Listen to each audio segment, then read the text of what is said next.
All right, it is Wednesday night. Welcome to Double Fries No Slaw. It's preview night. We're going to talk a little FSU Syracuse game just a few days away. Feels like the last time we were on here, Richie, we had a little bit of breaking news, but we got a little news to report as well as we get this thing started. But Richie had a couple of days to decompress since that Virginia Tech win. How's your week been otherwise? Been a pretty good week for the most part. Just thinking about that Virginia Tech game, I thought, looking back, I'm not really upset at all about it. Florida State did what they had to do. We'll see if they can do that again this week at Syracuse. But at the end of the day, you're 5-0, ranked number 4 in the country. Granted, AP coaches poll doesn't mean anything, but if you keep winning, when that first CFP poll comes out, I think Florida State's going to really like where they stand. And I'm just looking forward to this month because it should be, keyword should be, a nice, smooth month for Florida State football.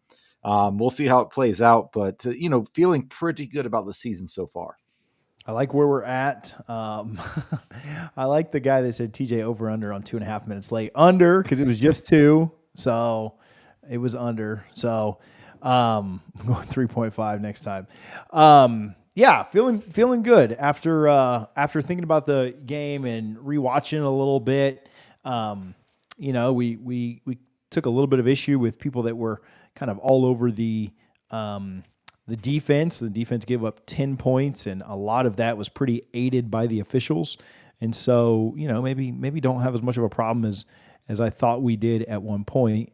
I like where we're at right now. I think there are some things that can be cleaned up. There are some things that we can work on. We'll talk a little bit about Syracuse tonight, talk a little bit about what we want to see out of FSU, and then we'll get out of here. This might not be a super long episode, but we'll see. Like the Prize Picks always takes forever, so maybe it will be super long. We'll see. So, Double Fries No Slaw brought to you by Guthrie's in Tallahassee. You can visit both their locations at 1818 West Tennessee and 2550 North Monroe. We appreciate you guys. If you're tuned in tonight, make sure you hit that thumbs up button. Make sure that you're subscribed if you're watching on the replay. I say this every week at the end of the show, but the replay listeners can hear this at the beginning. Make sure that you are subscribed. About 60% of you guys that watch this aren't subscribed. So I don't know if you're not logged in or what, but take the time, log in. You're logged into Gmail everywhere else. Log in, hit the subscribe button, and show some support. All right, Richie, noon kickoff. Let's start there. Are you, I wouldn't say worried at all, but what are your thoughts just in general on the noon kickoff this week? Does that worry you at all? Do you like that? I know Madso's not a big fan, so hopefully they're not tuned in tonight, but thoughts on the noon kick? I'm in the minority is that I'm typically a big fan of noon kickoffs when it's not a big game, but I do have a 1-year-old's birthday party to attend at 11:30 Saturday morning. So that's going to be tough. But as far as the team goes, I'm not overly concerned about it. We saw what happened up at Boston College. I think there were a lot of different factors that played in to what happened up there.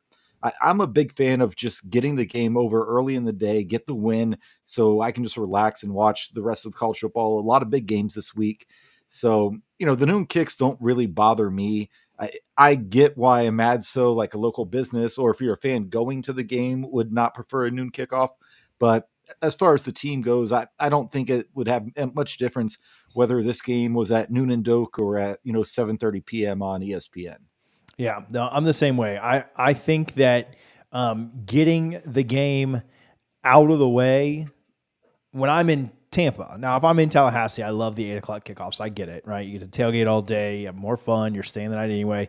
But when I'm at home, I don't mind the noon kickoff, just to be very honest with you. I know that, some people hate that, but I think you just, especially when it's a game like this, like when you're a 3-touchdown or a 3-score favorite, 17.5 points, you're supposed to win this pretty big. Just get the game over with. Like, there's no reason to wait till 8. Like, because I am nervous. Like before every game, I'm a little nervous.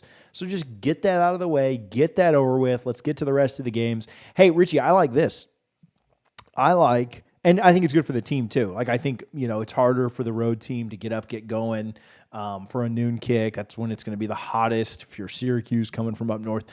But how about this? I like when the big three play at 3 different time slots. That's what happens this weekend. We play at noon, Florida at 3:30, and then Miami is the late game.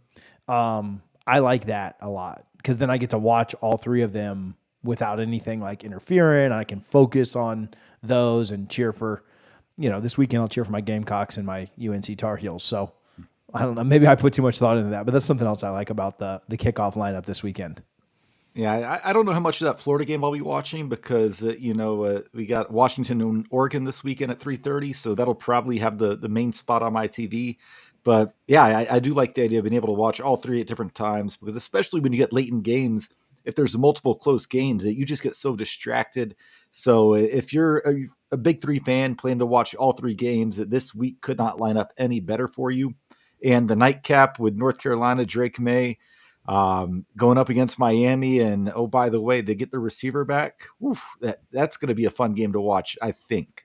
Yeah, hopefully they win by a billion. So, all right, Florida State, we just mentioned it, is a 17.5-point favorite against Syracuse this weekend. Over-under on the game is 56. Noon kickoff on ABC. So I saw last week, Richie, did you see we were still like top 7 in the country as far as viewership, and we were playing like a crappy Virginia Tech team at the same time that Alabama was playing Texas A&M, and we still had a top 7 viewership. So shout out to the Noles, who continue to lead the country in, I think they lead the country right now in total eyes watched. It's either them or Colorado, which has also kind of been remarkable. But Florida State's been crushing it there. Noon kick, ABC, 17.5-point favorites. Initial thoughts on that spread, Richie? Yeah, this is a game that a couple weeks ago looked like it could be really, really tough. But I think it's a product of Syracuse doing what they've done several of the last few years. They kind of pad that early season schedule. They blew out Colgate 65-0, played Western Michigan, easy win. Purdue beat them. I mean, that doesn't look like a great win anymore, and beat Army. The last 2 weeks, 17-point loss at home to Clemson and lost by 33 in Chapel Hill last week to North Carolina. I just don't think this is a very good Syracuse team. I think they're capable of giving you a scare if you allow them. So, we need to see Florida State start like they did last week against Virginia Tech and not have that, that lull that they had against Boston College and last week against Virginia Tech. Initial thoughts, I'm not overly concerned, but to your point, to open the show, I'm always a little nervous because, right, if this game is 3 7-point game in the third quarter, anything can happen. So put them away early and I want this to be a Jordan Travis on the sideline with a clipboard and ball cap type of fourth quarter game. Playing hangman. Yeah. It was Syracuse. That was against Syracuse in 2013. 10 years ago. Yeah. So this should have been the 10-year anniversary game that they invited the 2013 team back, and they should have had them all play. I wish I could have thought of that. Well, they're honoring the 93 team this week, which will be cool. Charlie Ward can play hangman on the sideline. Yeah, Charlie and Bert Kreischer I saw is planning to be at the game. He has a show in Jacksonville Saturday night, so a lot of FSU legends there. Good stuff. Harlan, let's play a sound. Michael Harris on Venmo. Fire up the war chant and plant the spear. Noles win. Noles win. He said, I'm glad we know the victory formation. Yeah, I have not stopped laughing about what, Coach Cristobal did down there in Miami. I saw a tweet, Richie, that said it was like, man, these are some of the most electric play calls that Mike Norvell has had all year. And then it was all 5 kneel downs, right? Florida State's 5-0. They knelt the ball 5 times. Hilarious. FSU plays daily. Shout out that Twitter account. Michael, thank you for the love. Somebody go take Michael's spot there on the bottom of the screen. Okay, Garrett Shrader. It all kind of starts and ends here for Syracuse. I mean, they've got other guys, so I don't mean to belittle anybody else that they've got on their roster, but 102 of 158, 1,200 yards plus 8-5 touchdown interception ratio. He has 368 rushing yards. I will say 195 of that did come in one game against Purdue, so maybe a little bit misleading, but obviously shows that he can go off there. What's interesting about that 195 is only 38 of them. Like he had a long of 38, Richie, and so it wasn't like he broke a 90-yarder or something like that. I mean, 38 is plenty long, but he was running a ton there, right? Like it wasn't like a 75, 80-yard run that he broke off to get that yardage total. last week against UNC, who does not have a very good defense. He had 10 attempts for 28 yards, 1 sack, so some sack yardage adjusted into there. I didn't look up how long the sack was. I'd imagine if you just said it was 10 yards, then, he's got 10 attempts for 38 yards. So not afraid to run the ball. Florida State has faced a ton of mobile quarterbacks to start this year out. I saw a tweet, maybe from Sonone, can't remember exactly, on the number of running quarterbacks that they faced, and I think it's like 4 out of the top 20 or something already. Thoughts on Shrader this weekend, and kind of does he, obviously he's probably their most dynamic player, but how much does he worry you? Yeah, I mean, any mobile quarterback should worry any offense in college football. Obviously we're still a little scarred from the Boston College game, but I mean, that Purdue game, he ran the ball 25 times, which is just ridiculous when you think about it. We'll see what happens. He's not run more than 15 times in another game. In that game, he only had 24 yards against Clemson, just 3 rushes against Western Michigan. North Carolina last week, 10 carries, 28 yards. So that Purdue game is definitely an outlier.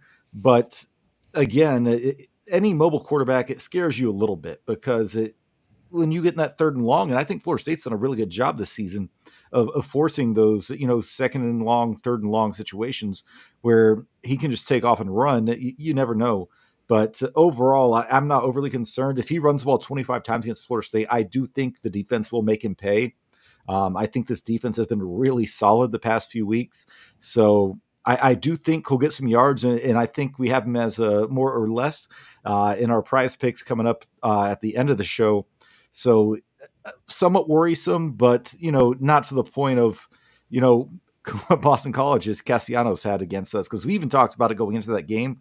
Acknowledge Boston College is not a good team, but also acknowledge that Castellanos was an amazing athlete, and he certainly proved to be that day. Yeah, I don't know that Shrader can do that, hurt us to that level. I don't think he's as dynamic of an athlete. I also think that, Florida State will be a little more keyed in here, but, they haven't looked great. I mean, he, in his last 2 games, he's got a total of 300 passing yards, had 176 against Clemson and just 124 against North Carolina. And North Carolina is not necessarily a great defense. And so Syracuse lost that game 40-7. You would hope that Florida State's defense is able to hold them down pretty well. Otherwise, it'd be kind of frustrating. I'm not going to be frustrated if the defense gives up more than 7. I probably will be frustrated if they give up more than 17, though. Is that fair? I think so. I think Vegas has it set at 19.5 for Syracuse. So probably allowing for a garbage time touchdown. But, even last week, the defense was outstanding. Take away that kickoff return for a touchdown, which, first time in 19 years, I think Florida State's allowed that. And that defense was really dominant the last 2.5 quarters. So I do think, barring any turnovers or anything weird happening on special teams, I think Florida State should hold this Syracuse team under, like you said, 17 points, maybe less. We'll see what happens. But they've been really solid. Adam Fuller gets a lot of hate on the timeline, and I think a lot of that goes back to his first year here when he had no quality players really at all. He had a few, obviously.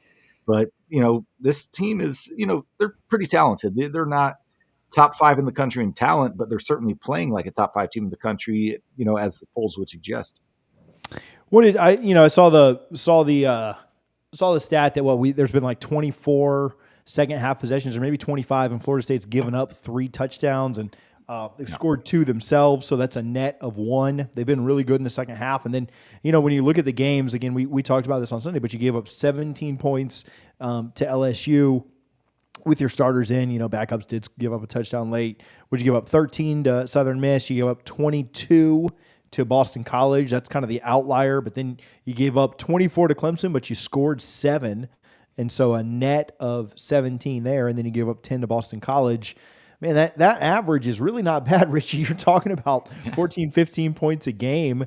And if you count the touchdown that you scored against Southern Miss as well, that takes that down to 6 as far as a net goes.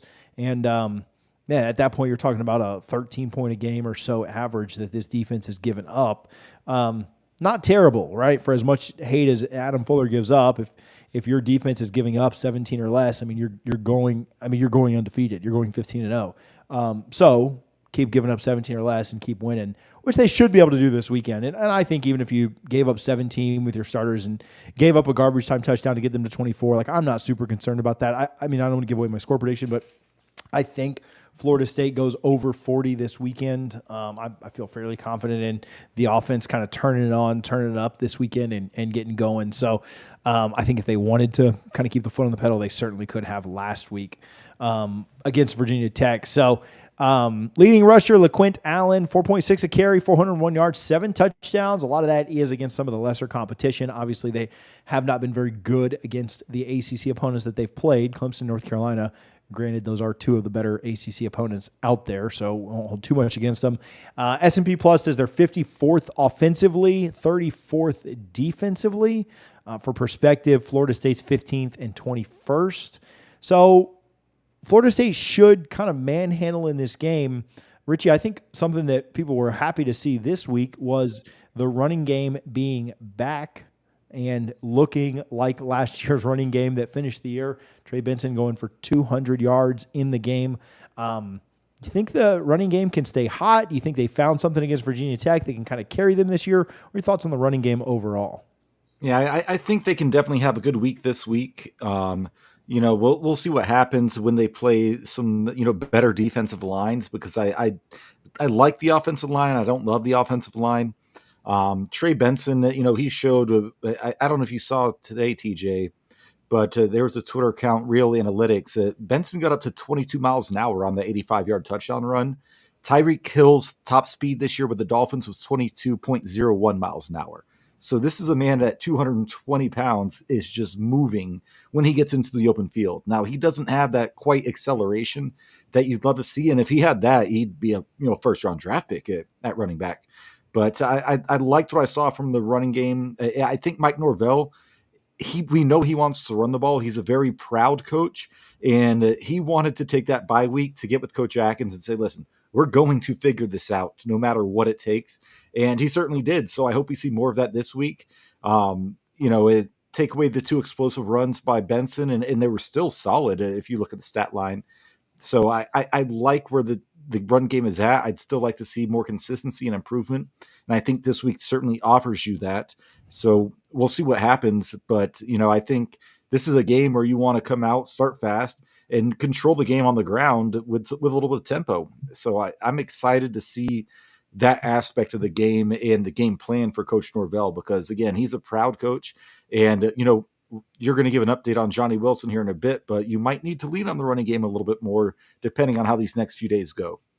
Yeah, I think, you look at last week and, man, they started really well. What do we score on the first 3 possessions?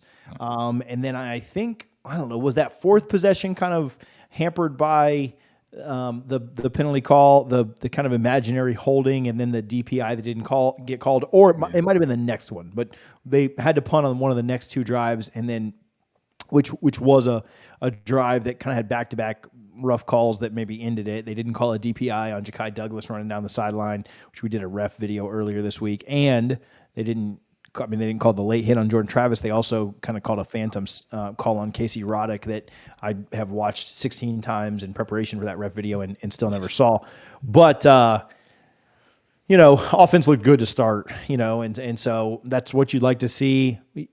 People had complained about slow starts and kind of got that monkey off your back last week. So, hopefully the run game continues to look good.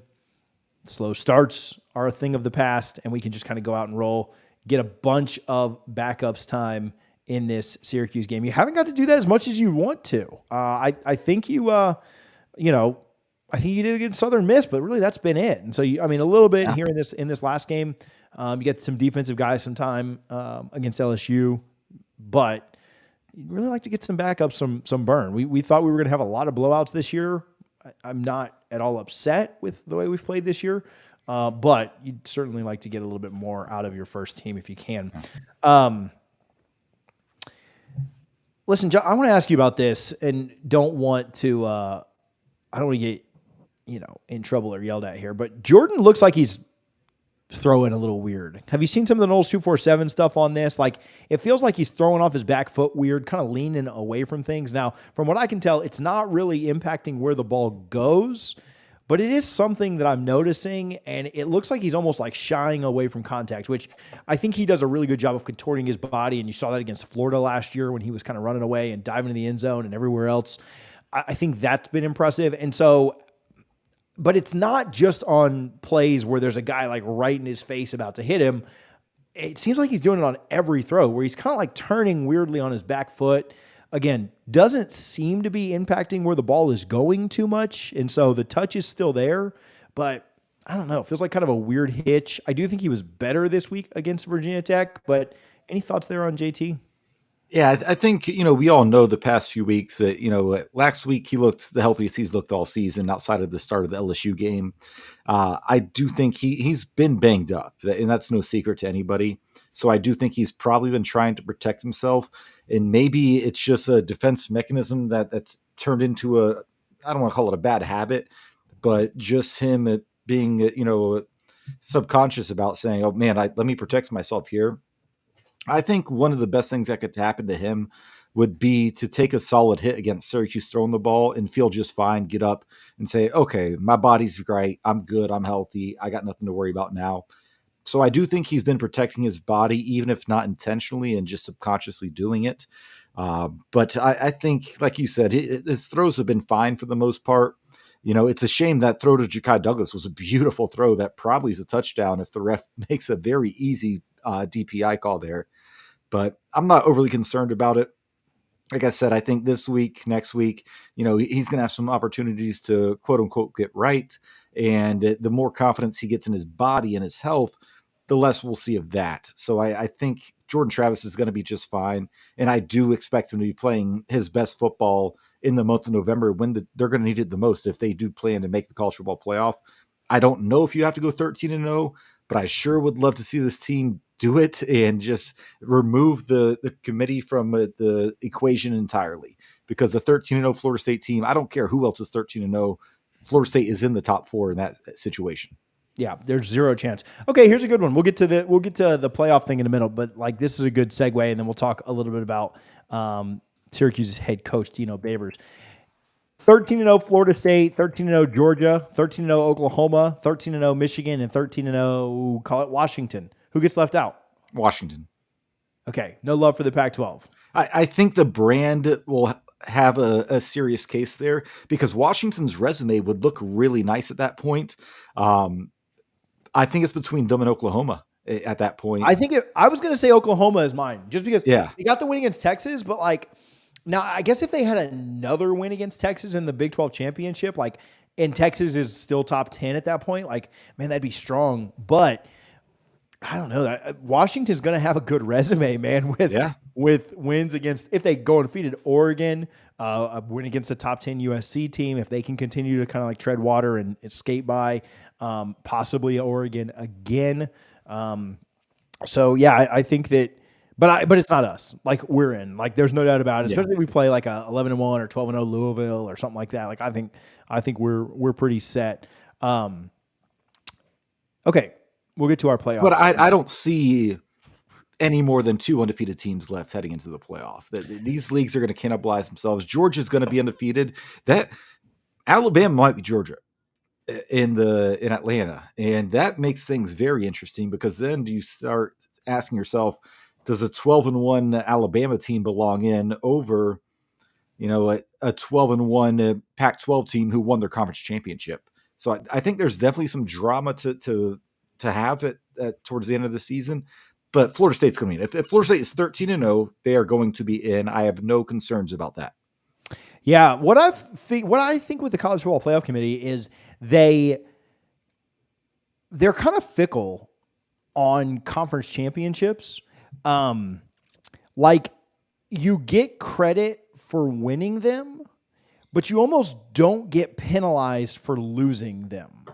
And I think we saw that with TCU last year. Yeah. And Georgia a couple of years ago, right? Yeah. Alabama beat them and they still went. So, and I almost think that that's the right thing to do, because if you're a team like TCU last year, who makes your conference championship, you are already better than everyone else who didn't make their conference championship, or you're held in a little bit higher regard. I don't want to say better because, who knows what would happen on the field.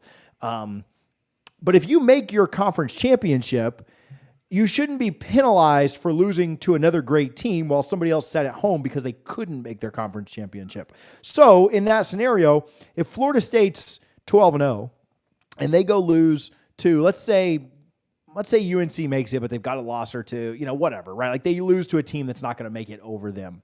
And Ohio State was sitting at home at 11-1. Florida State should go over Ohio State. Like they shouldn't be penalized for playing in a conference championship. If that's the case, it would have been better to not even make it, right? And so I think that, and that's what they did with TCU last year. So I think the conference championship, man, like just making it is what's important. Now, winning it does matter, but losing it just doesn't hurt you as much as you would think it does. Now, you get blown out, you lose it, and there are 4 other conference champions. They have the same record as you. Like that's where I think it could certainly hurt you. To your point, TJ, I think a 12-0 regular season and a loss in the ACC title game is more important than dropping a game in the regular season and then winning the conference championship at 12-1, because they're both 12-1, right? But look at Notre Dame, right? If they run the table, which they already have a loss, but if they were 2 now, but if they were 12-0 and they get to sit at home and Florida State's 12-0, but they go and lose a tough game to Louisville, and Florida State's ahead of Notre Dame heading into the final rankings, I don't see how you can move Florida State down at that point. So I do think the regular season is more important based on what we've seen from the committee and what they've done in recent seasons. So we'll see what happens. But again, the good news, again, if you're a Florida State fan or a Florida State coach or football player, just win these next 8 games and you're going to be in the playoff. Yeah. Yeah, I agree. I think we got a comment here saying that you don't think they could lose the conference championship and make it. I think they could, unless they were losing to an undefeated Louisville or an undefeated UNC. That's where I think you'd be in trouble because they'd take that ACC spot. Now, if the Pac-12 champion, the SEC champion, and the Big Ten champion, and somebody Big 12 champion are all undefeated, then Florida State's not going to make it in. But wouldn't surprise me at all if Oklahoma has another loss coming, and then you got a 1-loss Big 12 champion. I could see the Big 10 kind of cannibalizing itself.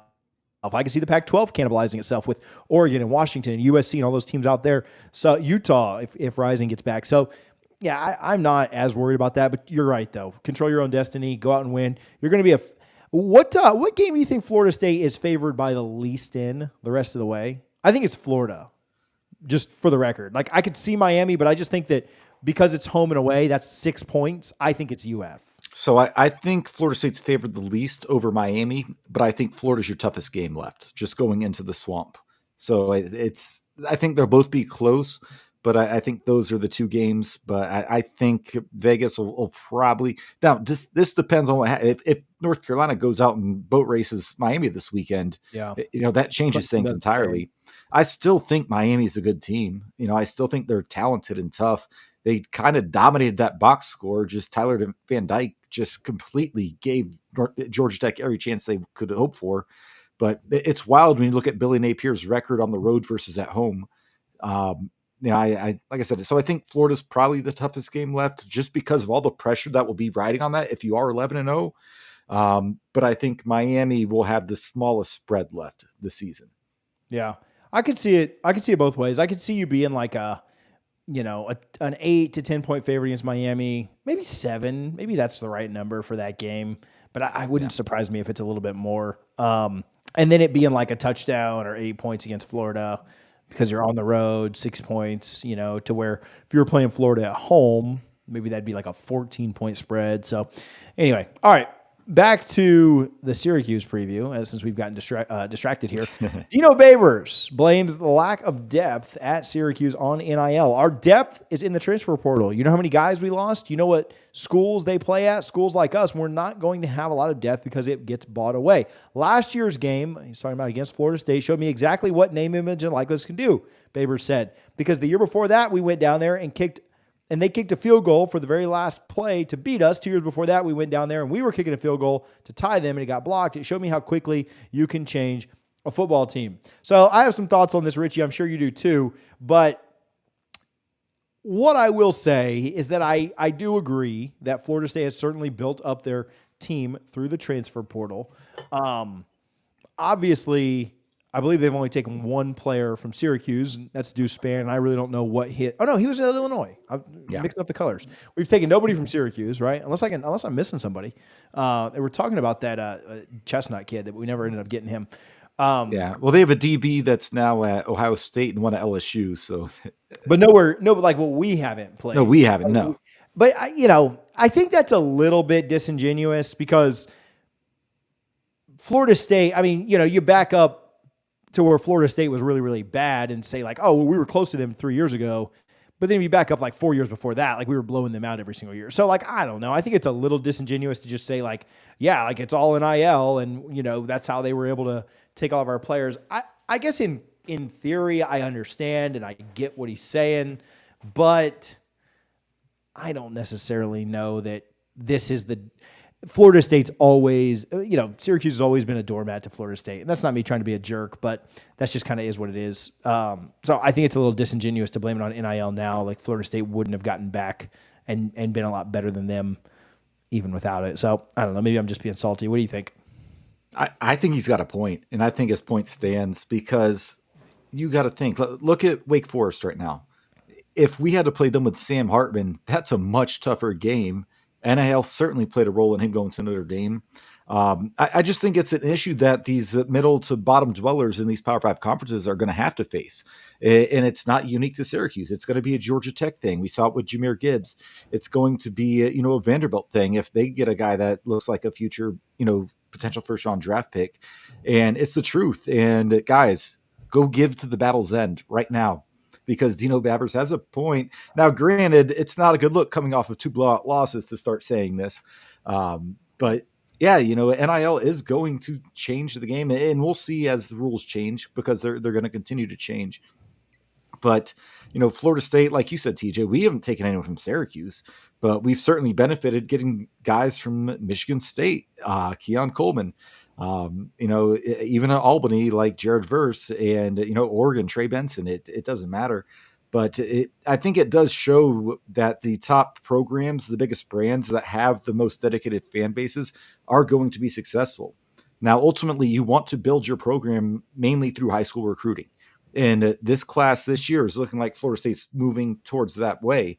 But, Florida State is not a top 5 team in the country without the transfer portal right now. They may not be top 25 in the country without the transfer portal. So I think Babers has a point. We kind of saw Mark Stoops say the same thing, basically saying Georgia, they just bought their team. That's what he's like. If you're a Kentucky fan and you're upset about what happened, give us more money for NIL. It's a crazy time in college football, and it's going to get change and get crazier and crazier. I do think it's a bad look for him to say it off of 2 blowout losses, but I think he has a point that NIL certainly is changing the game. And again, if you're a Florida State fan, go give to the battle's end because that will keep us competitive. I had a good idea this weekend. I'm going to have to partake in it because I can't make it up. But if you can't make the game this weekend, a lot of people say, oh, I wish I could make the game and wish I could support, wish I could do this, do that. If you want to support, the face value of a ticket this weekend is $50. Go give $50 to the boosters and give $50 to the battle's end. And that's your way to support from home. So if you can't be there screaming your lungs out, you don't have to pay for the gas. You don't have to pay for the hotels. But go give $50 to the battle's end and $50 to our boosters. That's what I'm going to do this weekend since I can't make it. So I'd encourage the 163 people watching this to do the same. If you can, if you're able. If you can give $5 each, then do that. Florida State's going to pick up their 6th win of the season this year. I'll go on record and say that. And then I probably will have to end up giving a little bit more at the end of the game too. So hopefully you guys are in on that. We will certainly tweet all that stuff out. Appreciate the Battles In for all they do. And of course our boosters as well. Yeah. And I agree. I see your point, and I'm not like totally anti-Baber saying this. I just think that, Florida State was going to get back one way or the other. 100%. They're just two different programs with two different investment levels. This is not Baber's fault, but Syracuse doesn't give a crap about football, and they don't invest into it. And so it's hard for me to care that they're not successful. They care about basketball like a lot of the teams in this conference do, and they spend their resources that way, and they take the check that we earn them every year, and they invest that into basketball. And so screw them. I don't care, right? Like, and a lot of schools do that. It's not just Syracuse, but so maybe that's why I'm just salty about him commenting on NIL and everything else, transfer portal. Maybe if you invested back into your football program with the money that we're giving you every year from our TV revenue, then you wouldn't suck and we wouldn't blow your doors off. So anyway, all right, I'm off my soapbox. Michael Alford will be proud of that rant. Let's do a Prize Picks more or less. You guys go get on the Prize Picks app. Listen, if you've already got an account, if you haven't signed up with us, listen, just create a new account. All right. It's all right. You'll be fine. Prize Picks. You can use the link in the description. Use our code DFNS. You get 100% deposit match up to $100. Listen, I don't know if you guys know what a playthrough is, but if you deposit on other sites, you have to play through like 4 or 6 times. They have a one-time playthrough. So you literally could deposit $100, play through that $100, and then you can already cash it out when you get the bonus. So Prize Picks app, DFNS, you pick more or less on each projection. Last week, I took on the less on Jordan Travis's interceptions. So I took less than a half. I took the over. Don't make fun of me, but I took the over on Graham Mertz's passing yards. Trevor Etienne was going to be out. They had a couple of offensive linemen that were going to be out there at UF, and I thought that they could open it up against Vandy. I hit big on that. I took, again, JT's under on interceptions. I wouldn't play that again this week. I don't think he gets interception, but that seems risky to play that same play 2 weeks in a row. Made a bunch of money. So go get on the Prize Picks app, DFNS. You get 100% deposit match. Richie, what do we have for this week? Yeah, let's jump right into it. And, Prize Picks, surprisingly, the picks are not out. So these are actually the Barn Sportsbook. But we'll start with Jordan Travis, 289.5 pass yards for the game. What do you think? I'll go less. I wouldn't be surprised if he had a good day. I think that we're going to run it up. I think we're going to try and rush a lot. And I think he'll go out. Harlan says more, though. I'm going to go more as well. I think, they want to continue to get him going. I think he's got to get smarter in, taking what the defense is giving him and not just going for the deep shot every single time. And I think he starts getting there, and I could see him right under 300 or so. So I'll take the more on that. Garrett Shrader, 59.5 rush yards. I might have set this too high, but what are your thoughts, DJ? Yeah, I like the less there, especially with sacks. I mean, Verse had his first 2 of the year. I'll go less. Harlan's got the same thing. Yeah, I think he's just a guy that he's capable, right? And, what we've shown our defense to be suspect enough against the quarterback running the ball. I'll still go less, and it'll be a wash, but it would not surprise me if he goes more. Let's bet it down. You want to bet it down since we're all less? All right, 49.5. You still less, Harlan? All right, Harlan's still less. You want more there, Richie? I'll take more than 49.5. All right, I'll still stay less, but we don't even track these. I don't know why I'm betting it down like that. One day, Harlan's going to go back and listen to all of these. He ain't doing that, bro. He don't care. We should all take there's like 6 episodes. We should all take 2 episodes and go listen to it. But I'll cheat on mine. I'll be like, oh yeah, those 2 weeks I went 6-0. All right. What about Trey Benson, 89.5? I think he goes over again. I think he's starting to find a groove, and I think to your point, they'll be committed to the run this week.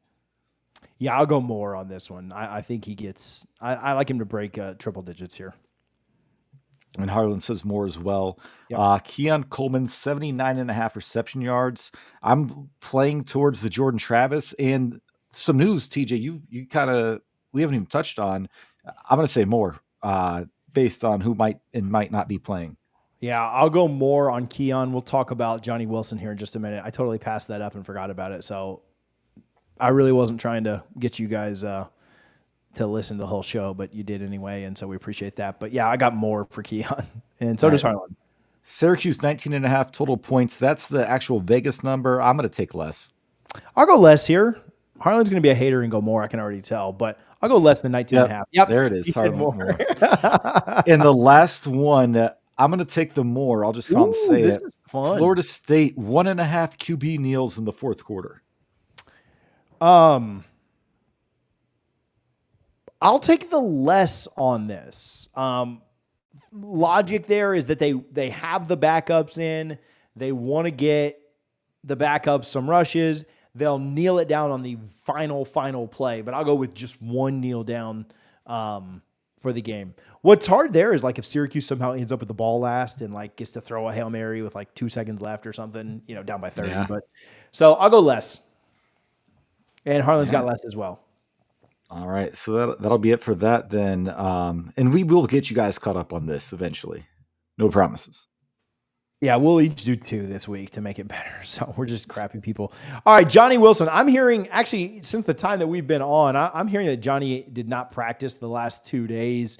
I don't want to say what specific injury I'm hearing about because I do think that could potentially hurt, FSU if others were to find that out, but and then kind of target him there. But I heard Johnny didn't practice the last 2 days. I was told by one source that he's questionable for this weekend. Another flat out told me he was going to be out and he'll be back for Duke pretty assuredly. I think Florida State feels really good about where they're at in this game, and there's no reason to rush him back or try and get him back immediately. So I don't know. I'd still lean toward questionable. I trust the other source that said he's out, but I literally got that while I was on the phone here or on the show here, and so I haven't had any chance to kind of research that or look into it at all. But I'd say, lean toward out/questionable for Johnny Wilson this weekend. Hopefully that gets some other guys involved. Been a lot of people complaining about Jordan just throws it up to the outside all the time. Maybe he won't do that this weekend. So I don't know. People have less to complain about if 14 isn't out there, but fingers crossed. Hopefully he's back, fairly quickly. Hopefully he recovers well. And I'd love to see him out there this weekend, but again, only if he's 100%. I think Florida State feels good about where they're at, whether he plays or not. Any quick thoughts on Johnny? Yeah, if you don't need to play him, don't play him. And honestly, I'd be fine sitting him next week as well. Again, get healthy for the right time of the season. I think the bye week came at the perfect time in last week. So you want to be as healthy as possible in the month of November. Now it's not anywhere close to murderer's row, but like I said, we troll a lot on Twitter and sometimes on here. I think Miami and Florida are both tough games, and you need to be at full strength to win those games. And you want a full strength Johnny Wilson, even if he's just a distraction to keep one-on-one coverage on Keon Coleman. He's just such an asset. If he's not ready, don't play him. That's my thoughts on it. Yeah, just no reason to risk it. You also have Ja'Kai Douglas back. Was Kentron out there last week? Did Kentron play? I don't know if you got any snaps, and you got Destin Hill finally got a catch. So you have plenty of options at receiver. Yep. Kyle Morlock was pretty involved this week. Jaheim Bell out there. You've got a lot of options. Maybe see some young guys too. So we'll see kind of what that looks like. I'm not concerned at all about the receiving core and where we'll be there. No. All right, playoff check-in. This is fun. Hey, if you want to sponsor the playoff check-in, you may have a business or it may just literally be we shout out your Twitter account, but whatever. If you want to sponsor it, hit us up on social media and we're happy to chat with you. But Richie, you ended up being right last week. I said that I thought Oklahoma would find a way to win. They didn't. Florida State back in the top 4. Playoff check-in. You can roll with this. Yeah, so this week, we're just looking at the top teams in the playoff and not a whole lot of excitement, really. Georgia's going to beat Vandy easily. Michigan's going to do the same to Indiana. Ohio State should beat Purdue pretty easily. Penn State plays UMass. That's not a big deal. Number 6 right there. So that's number 1, 2, and 6. The big one, Washington, number 7, currently in the AP poll, favored by 3 at home against number 8, Oregon. I don't know if this is an elimination game, but I guarantee you both of these teams want to win this game.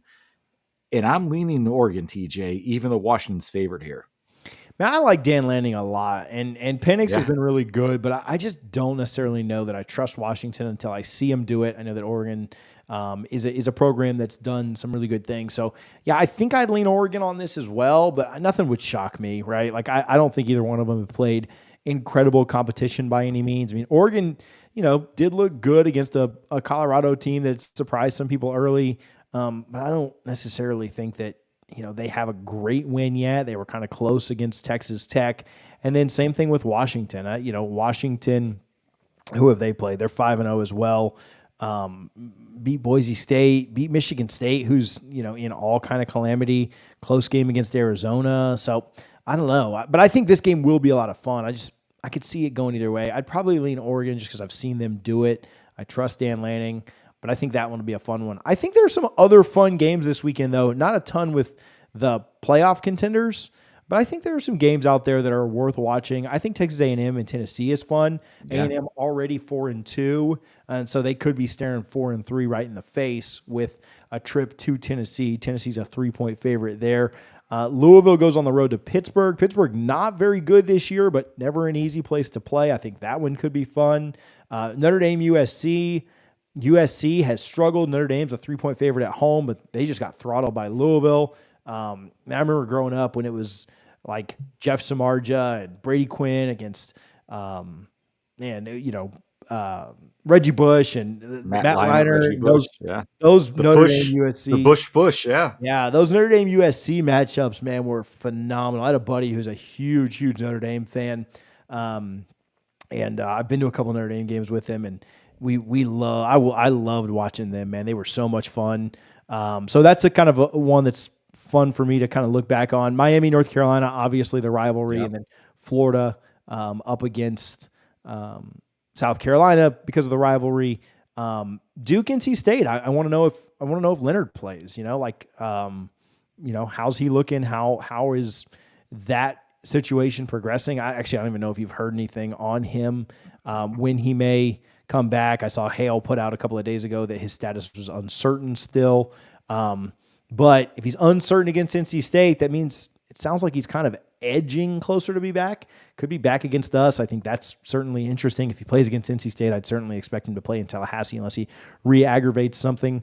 But, so there's a lot of, it's not the craziest week of college football, but shout out to my Flames that got a big win last night to get to bowl eligibility at 6-0. I love Tuesday night football, man. There were 3 games on. It was great. But I'm excited for some games this weekend. I'm excited that, again, we're at noon and I can just enjoy the rest of the day pretty easily. Yeah, like you said, that A&M Tennessee game sticks out. I don't know if you know this, TJ, but Jimbo Fisher has lost 7 consecutive games on the road against ranked opponents and has not beat a ranked opponent on the road since 2015 at Florida State. So this is a big game for Jimbo because those boosters are not happy right now. I know they had a decent win recently, but if any school could afford to fire their head coach that has a $70+ million buyout, it's Texas A&M with that oil money. I'm not saying it happens, but I'm saying he is on a short leash right now. But yeah, Notre Dame USC, like you said, I don't think it has a whole lot of playoff implications just because I don't think USC is going to be in the conversation at the end of the year. Now they could be that they could go out and beat Oregon and beat Washington, and all of a sudden they're probably number 2 in the country with that resume. So we'll see what happens, but it's just exciting times. It's exciting that we can even have this segment on a Florida State football podcast after the past few years where we're like, are we going to a bowl? Are we not? It's just a good place to be as a Florida State fan. Yeah. We deserve this after 2020, 2021, and 2022 was pretty good. I don't want to complain too much about that, but A&M better find a way to win this week because I think they beat South Carolina, but I think they lose to Ole Miss and LSU. If they lose this week and then lose those other 2, that's a 7-5 record staring them right in the face. I think they win the other 3: South Carolina, Mississippi State, Abilene Christian. But I think it's a 7-5, 8-4 ceiling for Jimbo. Which without Jameis Winston on the roster, that sounds about right. So, all right, any shout outs before we get out of here, Richie? No shout outs, man. Just excited for the game again. Actually, shout out my buddy Cody. I'm going to his son's first birthday party this weekend.